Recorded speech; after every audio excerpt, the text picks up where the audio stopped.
جب بھی آپ کو سپیس مل رہی ہوتی ہے تو آپ اس میں کچھ شرائط رکھ دیتے ہیں. جیسے 26ویں ترمیم ابھی جب پاس ہو رہی تھی تو ایم کیو ایم نے اس پہ شرائط رکھ دی کہ جناب اس کو الحاق کر دیا بلدیاتی نظام سے کہ آپ لوگ یہ شروع کریں گے. حکومت نے آپ سے وعدے وغیرہ بھی کر لیے, حکومت بھی کچھ نہیں کر رہی اور آپ لوگ بھی چپ ہو کے بیٹھ گئے ہیں. 2 سال کے بعد آپ لوگ کہیں گے دیکھیں نا جی ہم تو کب سے مطالبہ کر رہے ہیں, حکومت مانی نہیں, ہم کیا کریں, ہم عوام کے پاس جائیں گے.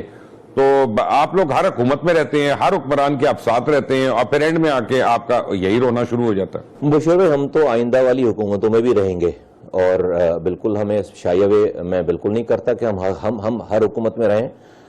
میں الیکشن میں لڑ کر جا کر کیمپین چلا کر یہ تو نہیں کہہ سکتا کہ بھائی آپ مجھے ووٹ دو, میں اس کے بعد اپوزیشن میں بیٹھ کر جو ہے وہ ڈیسکیں بجاؤں گا یا میں جمعے کی نماز کے بعد تقریریں کروں گا آپ کے حقوق کے لیے. بھائی ہم تو چھوٹی پارٹی ہے نا, ہمارے پاس تو کوئی جو ہے وہ چیف ایگزیکٹو کی پوسٹ ابھی نہیں آ رہی, تو ہم نے تو ہر حکومت کا حصہ رہنا, اور حکومت کا حصہ اس لیے رہتے ہیں کہ لوگوں کے مسائل حل کرا سکیں. اور اب تک آج تک جو کچھ بھی ہوا ہے وہ حکومت میں رہ کے ہی ہوا ہے نا.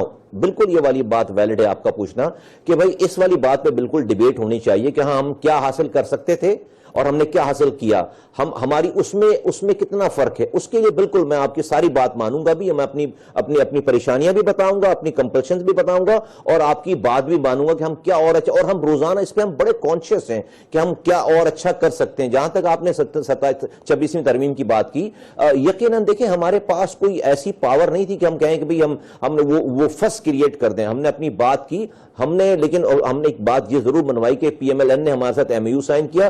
اسی سیشن میں, جس سیشن میں یہ آئینی ترمیم منظور ہوئی, اس کے 2 دن کے بعد اجلاس بلایا گیا. یہ بات طے تھی کہ ہمارا بل جو ہے وہ ٹیبل ہوگا, یہ بات طے تھی کہ حکومت کو ایکسیپٹ کرے گی اور اس کو جو ہے وہ اسٹینڈنگ کمیٹی میں بھیجے گی. وہ بل پیش ہوا, وہ ایکسیپٹ ہوا, اس کے بعد وہ اسٹینڈنگ کمیٹی میں چلا گیا ہے. ہم اس کے اوپر اب لابنگ کر رہے ہیں. یہ کام اگر ہو گیا 27ویں ترمیم والا جو ہم نے جمع کرا ہے, یہ ہمارے بھی مسائل حل کرے گا اور پاکستان کے آئندہ آنے والی نسلوں کے مسائل حل کرے گا. اگر یہ نہیں ہوا تو پھر میں سمجھتا ہوں کہ نہ پاکستان چل پا رہا ہے آگے اور نہ چل پائے گا.